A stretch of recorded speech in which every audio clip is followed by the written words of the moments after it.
I'm going to read to you a verse from the Old Testament, and I want you to pay close attention to the word pavilion and the context in which it's in.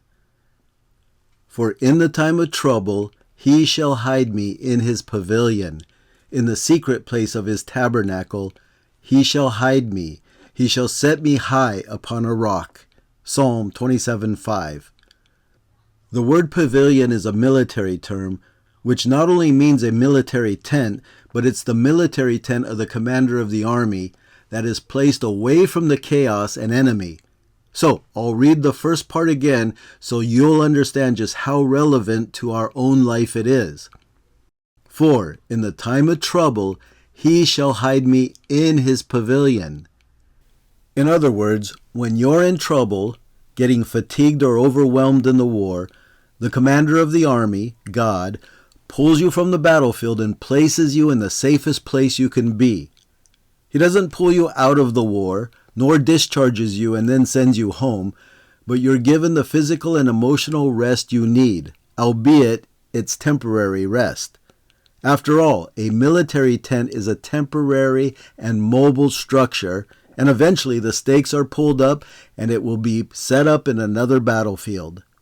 However, this pavilion is a dual-purpose tent. The second tent description given is tabernacle, which was the tent the ancient Israelites had to move all over the wilderness for 40 years, the tent where God dwelled among his people, and was eventually replaced by the first temple, which represents permanence. I'll read it again. In the secret place of his tabernacle, he shall hide me.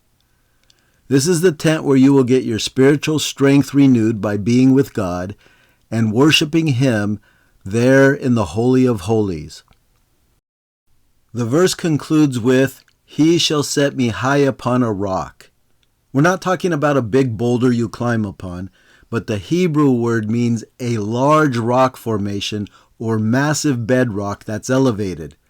It's a place of security that gives you the high ground, which is a military advantage, and where sappers can't tunnel underneath you. To recap, in the time of trouble during this war, you have access to the commander's tent, which also happens to be the tent where God dwells, and to be on the high rock, the high ground, where you again have the tactical advantage. Until the next mission briefing, weak made strong.